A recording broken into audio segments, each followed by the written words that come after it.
Welcome to This Week in East Brunswick. This week, a local 4-H family explains how they raised a seeing eye puppy. Mayor Jack Sinagra calls a press conference to announce findings in a report on the Edgeboro landfill. Amy Fisher and Charles King from the public school system have a school news update, and the police department dedicates the public safety wing of the municipal building. Also coming up, Karen Burke of the Recreation Department previews Friday night programs for the East Brunswick Foundation. Dolly Vasta reappears, this time to talk about a magic show coming up at Playhouse 22.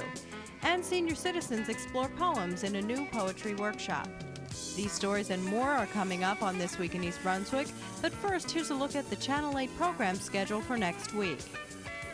Monday morning, start the week off right with Lenore Kulik on Look Great, Feel Great at 10 o'clock. At 10:30, preschoolers can enjoy Cat in the Hat and other Dr. Seuss favorites on Stories from the Library. Monday evening at 7:30, be sure to tune in to Channel 8 to see the Board of Education Candidates Forum. Get to know the school board candidates before the April 24th election on this live program.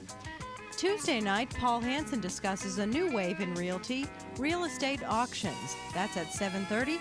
And at 8 o'clock, the public schools will run their annual budget hearing live on Channel 8. Wednesday at 7:30, Dr. John Kopko, Superintendent of Schools, and guests explore literature in the reading curriculum. At 8 o'clock, Stuart Davis talks to students and staff of the East Brunswick Votech School. Thursday, This Week in East Brunswick returns at 7 and 8, and at 7:30, Ken Schalhub and Dr. Francine Sinofsky examine new trends in contraception. Check the Channel 8 bulletin board for Saturday's program schedule and community announcements. Edgeboro landfill has been the subject of countless reports and research. Mayor Jack Sinagra announced the findings of the recently released Galley report.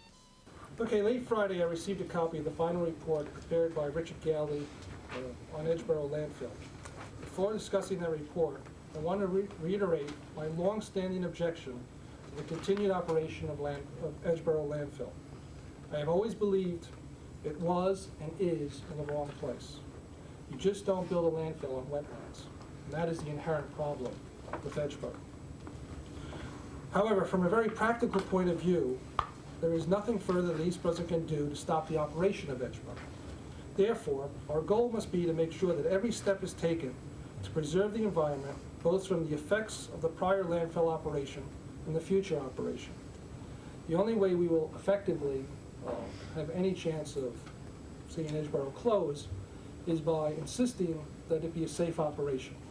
If it can't be a safe operation and can't be proved to be safe, then it will close under its own volition. With that as a background, I think it is important to recognize the cooperation of the MCUA. I am convinced that Fred Kurtz is as strongly committed to a safe, clean operation at Edgeboro landfill as I am. I also want to especially recognize Council President Joseph Hudak, who raised many questions about Malcolm Perney, which were substantial enough for the MCUA to agree to hire Richard Galley to review that report. As a layman, I don't expect to fully understand every aspect of the Galley report. However, because of his qualifications and the manner in which he was selected, we must respect Richard Galley's report and his conclusions. The single most significant conclusion in the report is that the MCUA plan for managing and controlling leachate from the new landfilling activities is workable, and the current landfill activities may continue, and this is a quote from the report, while the authority does additional testing to determine if any contaminated groundwater is taking place below the landfill. Now, that's a significant statement because the Galley report and the Perney report are about basically two different subjects, in my opinion. The one is, we're talking about the same landfill, but two things. One, a new landfill being constructed in part of the old landfill with new, what do you call it? Liners, barriers, liners. And I agree, as Galley states, that for the new landfill, it's a well thought of plan and will work as far as for a new landfill. However, the biggest area of concern is what's happening at the old landfill. It is my general feeling that at this point we must insist that the professionals, not the politicians, determine what is best for Edgeboro. The professionals at the Department of Environmental Protection, not the politicians, are the only ones qualified to evaluate the Galley report, I'm certainly not, and determine how significant the questions raised by Galley are and what should be done to correct the situation. The report should be sent to the EPA for use in its evaluation of Edgeboro as a Superfund site. Also, I want to insist that the report be made part of the DEP's record for review and evaluation when Edgeboro landfill permit extension is being considered. Mr. Kurtz agreed to meet with me to discuss the project and the report. I want representatives of the DEP present at that meeting so I may ascertain what information in the DEP permitting process was gathered from the Perny report. Further, I believe the Perny report and the Galley report should be sent to the organization responsible for licensing and reviewing engineers to determine if the problems brought out by the Galley are significant enough to warrant an action against Malcolm Perny. It is obvious from the Galley report that additional testing needs to be done and to make certain that the cutoff wall works. I am sure that the MCA will do that testing. I am also sure that if any deficiencies show up, they will be remedied. Galley makes two recommendations concerning leachate: that it be pre-treated and that it be kept out of the East Brunswick Sewage Authority's sewer system, connecting instead to the MCUA's plant through its own trunk line, which runs adjacent to the landfill. I have not had an opportunity to discuss this with the commissioners and engineers at the East Brunswick Sewage Authority, so at this point I will not comment on those recommendations. Money cannot solve every problem, and money cannot restore quality environment once lost. However, having a substantial fund available to react immediately to prevent damage to our environment is absolutely necessary. The Gallery report recommends that a $3 million dedicated fund be established immediately and be available for rapid response and correction to any malfunction in the MCUA operation. I believe a minimum of $6 million should be set aside for this purpose. This dedicated fund is not money that would be taken from the authority and spent unless needed. I hope the authority agrees with my request and recommendations in this regard. In conclusion, I want to re-emphasize as strongly as possible that we have a professional report. It must be evaluated by professionals. I expect the DEP, in conjunction with the MCUA, will act responsibly in this regard. Let the professionals do it. Keep the politics out of it. This is East Brunswick, not Edison. Thank you. The Township Administration last Friday dedicated the police wing of the municipal building to the memory of Public Safety Director Joseph Farrar.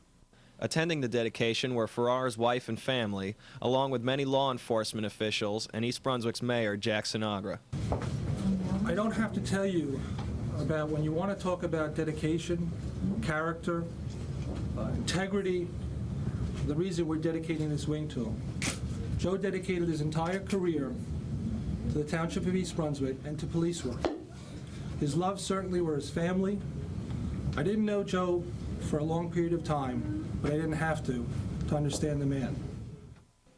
Farrar was considered by many as a cop's cop and was the only man in the history of East Brunswick to become director by coming up through the ranks.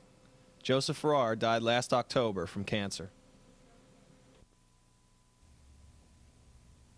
Hi, I'm Amy Fisher, and I'm the Director of Community Relations for the school system. Today I'm in the studio at the library with the high school principal, Mr. Charles King, and we're going to be talking about some wonderful accomplishments of our students, right, Mr. Yes, King? we are. Thank you. Thank you for the invitation. Mostly East Brunswick students do very well in competitions, but lately we've been on a real winning streak. So we want you to tell us about some of them. Oh, it would be my pleasure. Yes, we're on a winning streak. Just last week, on Thursday, we traveled to Monmouth College to compete in the national competition on the Constitution. Mm-hmm. And Mrs. Rosenberg's class represented East Brunswick High School, and for the third year in a row, we were declared state champions. It's just a special feeling. I know Mr. Calamano had his class the previous 2 years and won the state championship, and having the opportunity to be there and to see the enthusiasm and the absolute elation that they felt upon winning, it was tremendous. Now they will go from the state competition to the national level. Right. To back up a little bit, there's district competitions in each congressional district, and then the winners of the congressional districts go to the state. Right. But in May, I believe it's the 5th through the 7th or 8th of May, we will be going to Washington, and I spoke with Mr. Flood this morning, and there are 43 states in all that are going to be competing for the national title. Of course, I asked him how we were going to do at the national level, and last year I believe we finished 4th. The year before that it was 2nd. Yes.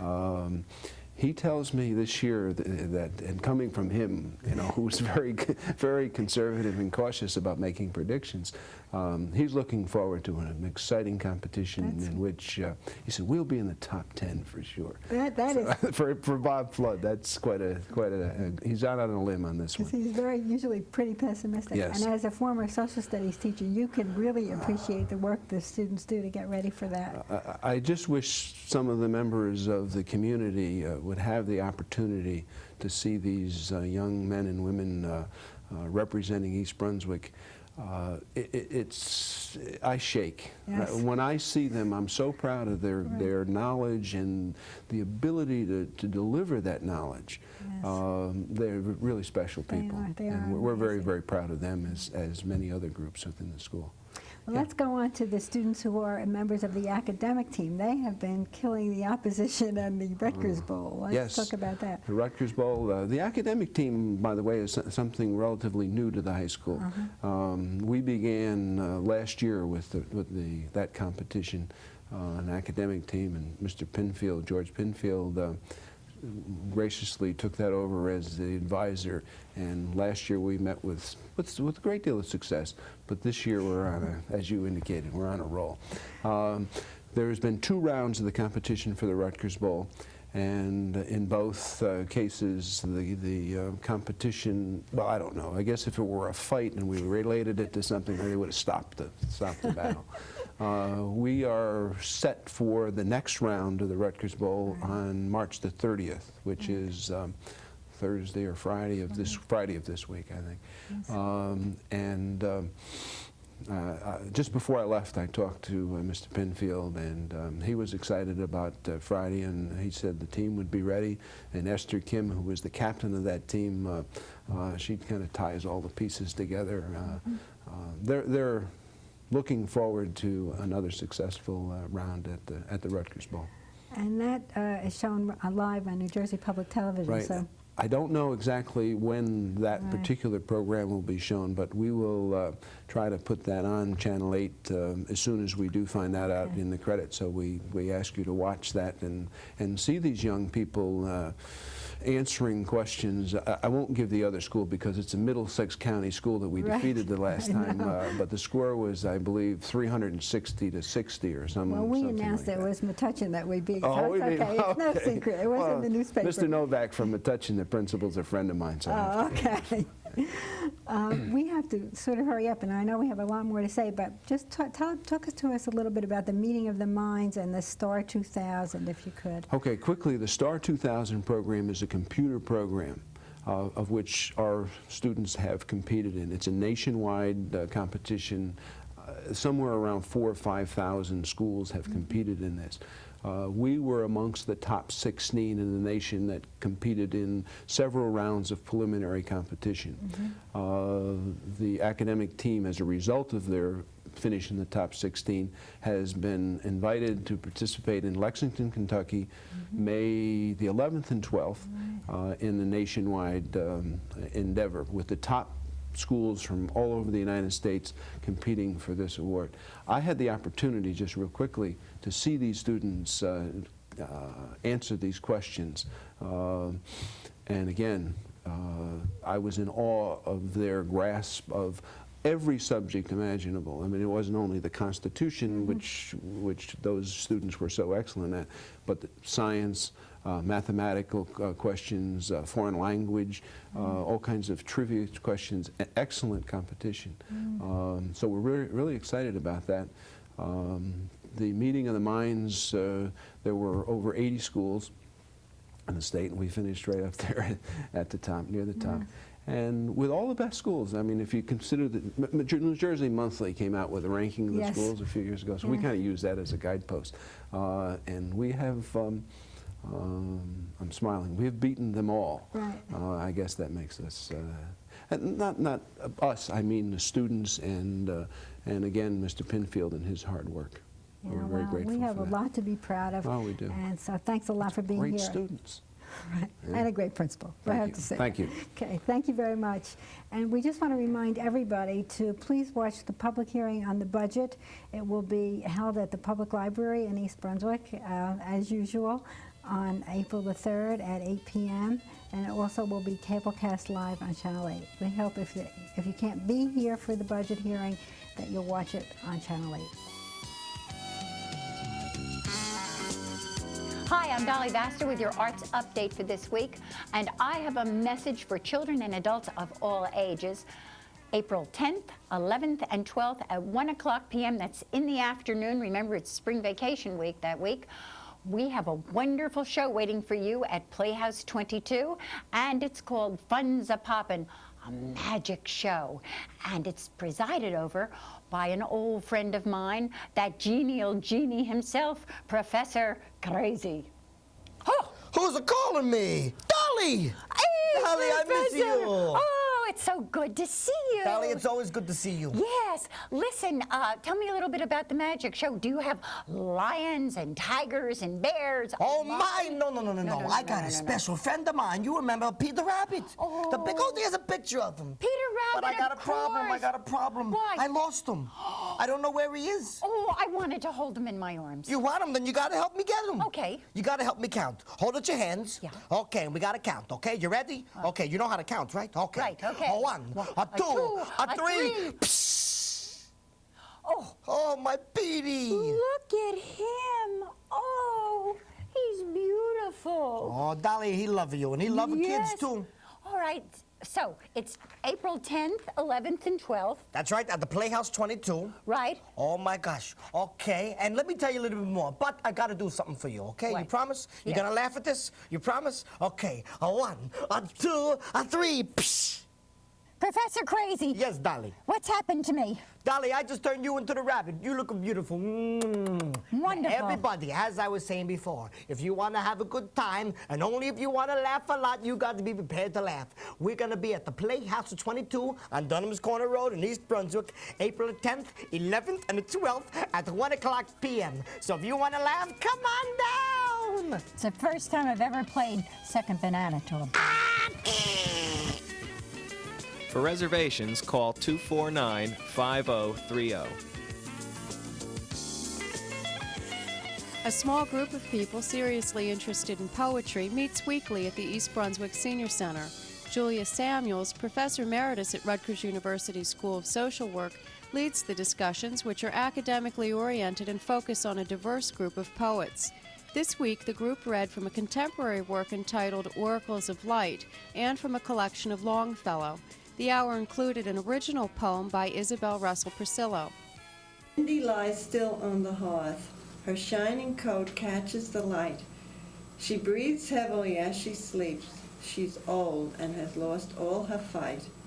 Little John watches her with worry and concern. Don't let her die, please, God, he prays. She's my dog and I love her so. Let me have her for at least a few more days. But Mindy was tired, her heart was too. She looked at John, eyes all sad and teary. Goodbye, they said, my love, my friend. I must leave now. I'm old and sick and so weary. Mr. Samuels was chairman of the East Brunswick Arts Commission for several years and is currently writing a book entitled Living Backwards. For more information about poetry at the Senior Center, call 390-6896. If you are interested in welcoming spring with a larger group, consider attending a spring party at the center on Friday, March 30th at noon.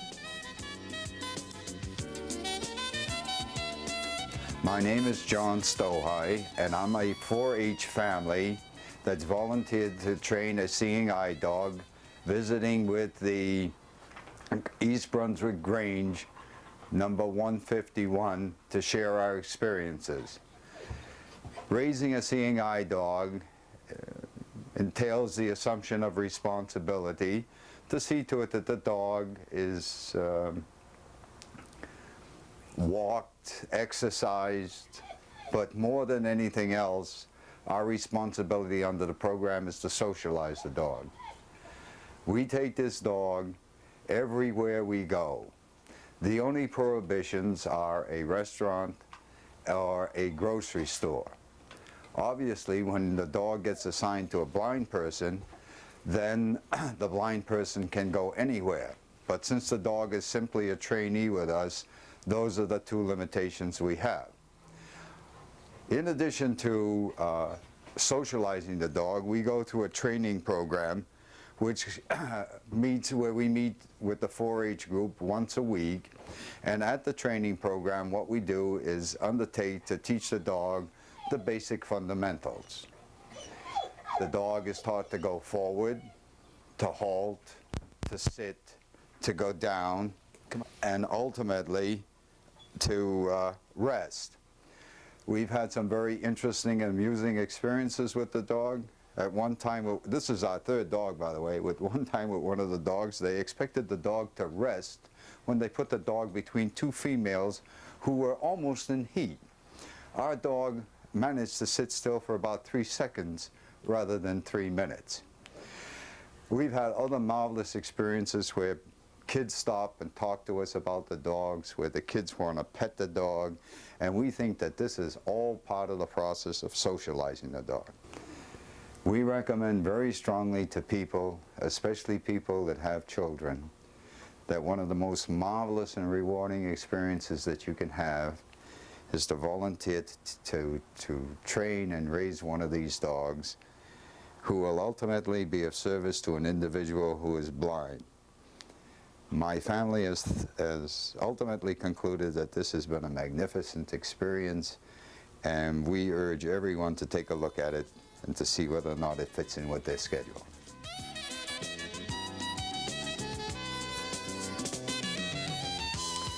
Welcome. I'm Doug Halverson, Director of Consultation and Education at the Middlesex County Mental Health Clinic. With me today is Eve Kingsbury. Eve is Vice Chair of the Middlesex County Child Adult Protection Coalition and a representative of the Middlesex County Commission on Child Abuse and Missing Children.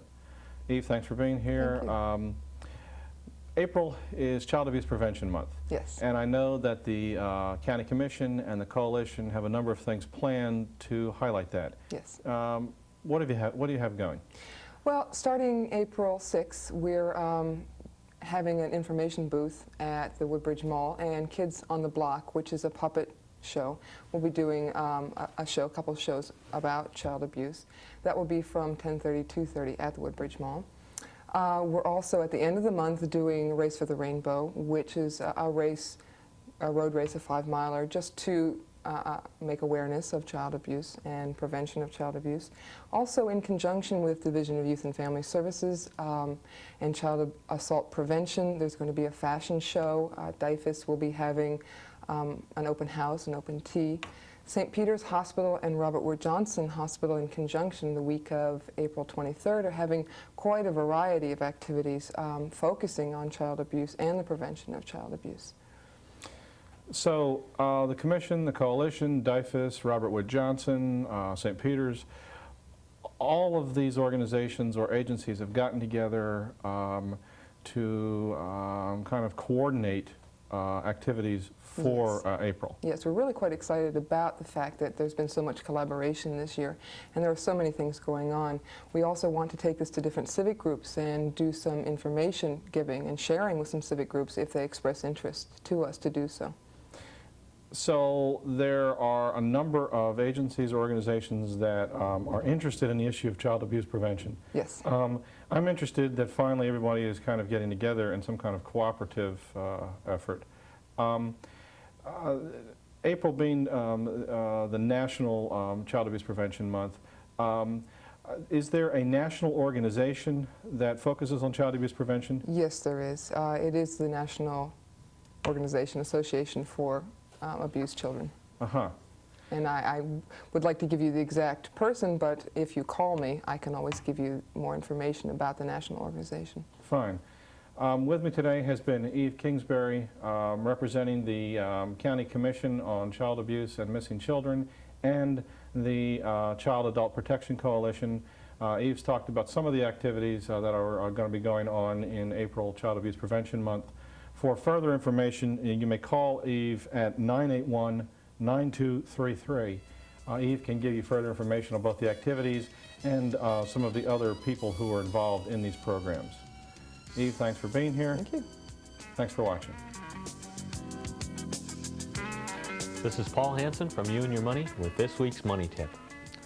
The alternative minimum tax is designed to close certain loopholes in the income tax law to ensure that all wealthy taxpayers pay at least some federal income tax.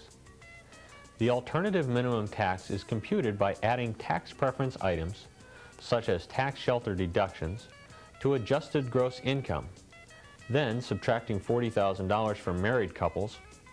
Approximately 20% of the remaining amount is the payable tax. This tax is different from the minimum tax, which usually sets a base level for taxation of corporations. This is Paul Hansen from You and Your Money with this week's Money Tip. Hello, my name is Jim Muzikowski, Program Coordinator for the Recreation Program on Friday nights, serving developmentally disabled, mentally, emotionally, and physically challenged population of East Brunswick and surrounding communities. And with me today is Karen Burke, a Manager of Recreation for East Brunswick Township. And we're here today to tell you a little bit about our program because we think maybe you have somebody that might like to enjoy our program. That's right, Karen. On Friday nights in March, over 40 participants registered and enjoyed our programming, and we're hoping to make that number over 50 come April.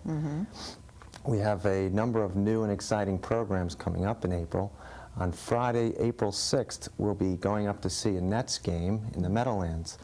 On that night, we'll be meeting at 6 p.m. at the Brunswick Square Mall, and a bus will be there to whisk us away to a game, and let's wish the Nets some luck. They need it. Oh, who said that? We won't have a program Friday, April 13th due to the holiday. On Friday, April 20th and 27th, we'll be at the Elks Club in East Brunswick. On the 20th, the program is again from 7 to 10 p.m. and it's movie night at the Elks. The following Friday, on the 27th, the Elks will sponsor IDK, a live rock and roll band. And that's drawn a lot of interest. We usually get quite a turnout that evening. Sure. Now, April 27th is the last night of this 8-week segment because we're doing programs in 8-week lots, correct? That's correct. In May, the foundation with the Recreation Department is looking into running some trips. We will start another 8-week summer session on Friday, June 1st. And we'll be in touch to give you more information about that. Right. But if you're interested in finding out now what you can do to get all this information in your little hand, you can call the Recreation Division at 390-6797, or you can call Jim at 521-4104. Really hope you'll make it to some of our Friday night programs in April, because the programs are too good to miss. For sure. And the fee is too good also.